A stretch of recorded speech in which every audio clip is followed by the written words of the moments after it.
Hola muchachos, a continuación la segunda clase del primer contenido, en este caso será la estructura de la oración.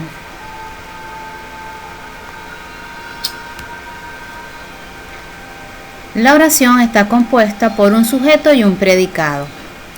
El sujeto indica quién realiza la acción o de quién se dice algo, mientras que el predicado describe la acción que realiza el sujeto o lo que se dice del sujeto. Dentro del predicado siempre hay un verbo, siempre. En este ejemplo que tenemos acá, dice el tren llega a la estación. El tren viene siendo el sujeto, mientras que llega a la oración es el predicado, indicando que llega es el verbo de la oración. La pared es blanca. En este caso sería la pared el sujeto, es blanca el predicado. Es el verbo.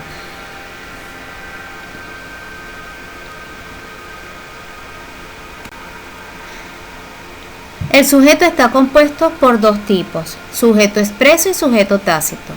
El sujeto expreso es cuando el sujeto está presente en la oración visualmente.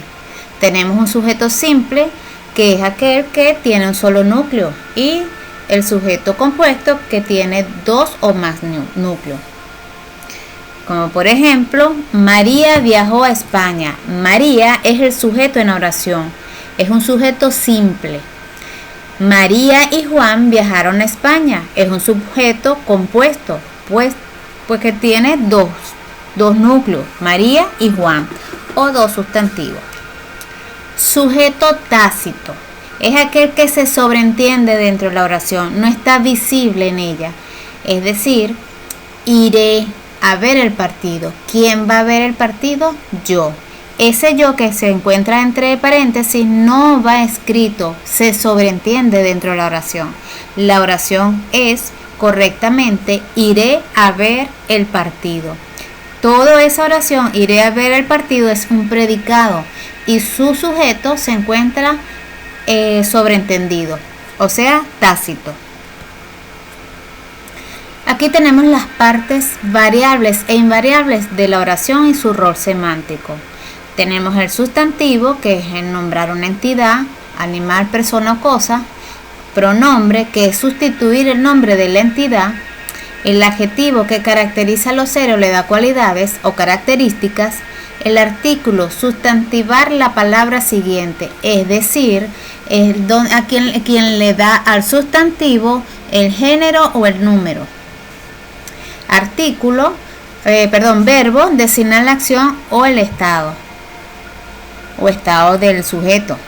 El adverbio caracteriza la forma de la acción, es decir, explica de alguna forma cuál es la acción del sujeto o del sustantivo. La preposición enlaza ideas, la conjunción enlaza ideas y juicios, y la interjección expresa un estado emocional. Tenemos los sustantivos, que como anteriormente dijimos, son aquellos que nombran personas, animales o cosas. Existen varios tipos de sustantivos, como los comunes, los propios, los concretos, los abstractos, colectivos, contables e incontables.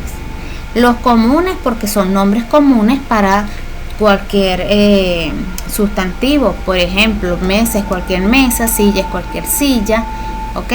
Eso es el nombre común que se le da a ciertos objetos. Sustantivos propios son los nombres propios de las personas, de ciudades o estados o de organizaciones. Sustantivos concretos son como libro, plato, son aquellos sustantivos que son palpables de alguna u otra forma al tacto. Sustantivos abstractos son aquellos que no son palpables al tacto, como el amor, la paz, el agua puede ser un sustantivo abstracto. Sustantivo colectivo son aquellos que para nombrar un conjunto de cosas, animales o personas. Los sustantivos contables son aquellos que se pueden cuantificar o se pueden contar. Y los incontables son los que no se pueden contar porque son infinitos. Tenemos el sustantivo como género y número. hay sustantivos masculinos y hay sustantivos femeninos, y hay sustantivos en singular y hay sustantivos en plural. Allí algunos ejemplos. Tenemos los pronombres. Los pronombres son las clases de palabras que pueden sustituir al sustantivo. Tenemos el listado de los pronombres demostrativos, los indefinidos, los interrogativos o exclamativos, los personales, los posesivos y los relativos. En relación a los interrogativos y los exclamativos, siempre va acompañado de o el signo de interrogación o el signo de exclamación según sea el caso. Tenemos el adjetivo, que indica las cualidades del sustantivo, dicen cómo son. Siempre acompañan a un nombre concordando en género y número, es decir, que si el sustantivo está en singular, el adjetivo también debe estar en singular. Si el sustantivo está en plural, el adjetivo también debe ir en plural. Tenemos los artículos también determinantes e indeterminantes o de definidos o indefinidos. ¿Qué quiere decir esto? Que los determinados o determinantes o definidos son aquellos que explican, son específicos en algo, indican algo en concreto, o sea, se sabe cuál es la identidad de lo que explican o lo que acompañan del sustantivo. Mientras que los indeterminados o los indefinidos puede ser cualquiera, o sea, no se sabe, se desconoce a qué acompaña el sustantivo. Aquí hay un ejemplo, la casa de Luis. La casa tiene un artículo determinado en singular y en plural. Tiene un artículo determinado en singular femenino. Y está indicando que es la casa de Luis, no es cualquier casa. Sin embargo, tenemos el siguiente ejemplo, una casa gris. Esa es cualquier casa, gris no pertenece a alguien en específico. Una es un artículo indeterminado, femenino, singular. Allí tiene ejemplos cómo sería en singular, femenino, masculino, y cómo serían en plural, femenino y masculino. De ambas formas del artículo, los determinados y los indeterminados. Tenemos también los adverbios. Los hay de lugar, de duda, de negación, de cantidad, de afirmación, tiempo y modo. Allí está el listado de algunos adverbios de lugar y de todos los demás. Y tenemos los ejemplos. Quizás encuentre ese papel. Quizás es un adverbio de duda. No tengo espacio para escribir. No es un adverbio de negación. Además de iluminar, es agradable. Además es un adverbio de afirmación. Recién encendieron la mecha. Recién es un adverbio de tiempo. La rosa me gusta mucho. Mucho es un adverbio de cantidad. Aquí tengo mis útiles escolares. Aquí es un adverbio de lugar. Ahora tenemos las preposiciones y las conjunciones, que son palabras enlace cuya función es unir. Las preposiciones son palabras invariables, igual que las conjunciones. Sin embargo, las preposiciones es cuando relacionan palabras haciendo que una complemente la otra. Por ejemplo, helado de chocolate. En las figuras de colores tenemos todo lo que son las preposiciones.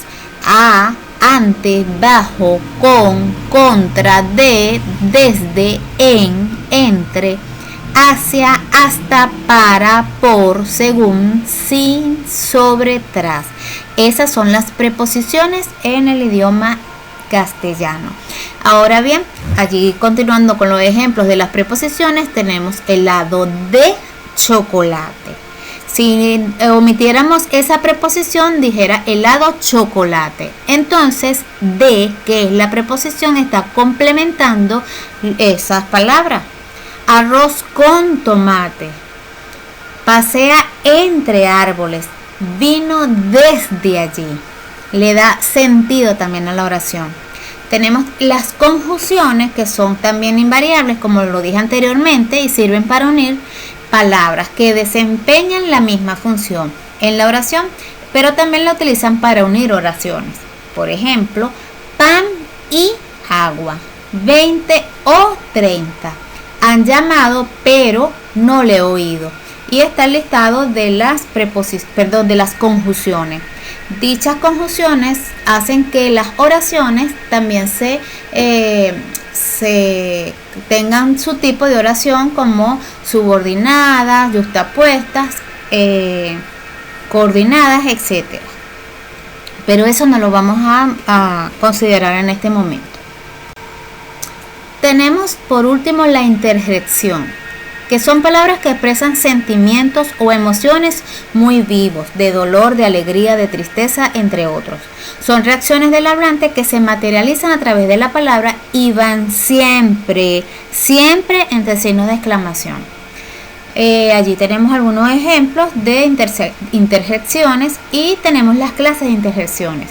Las impropias, que son aquellas que proceden de otras palabras, verbos, adjetivos, nombres, etc. y sus ejemplos, y las locuciones interjectivas, que son palabras que funcionan con interjecciones y sus ejemplos. Ahora te toca poner en práctica lo aprendido y recuerda que si tienes alguna duda puedes escribir al grupo de la sección. Que tengas un maravilloso día. Gracias por tu atención.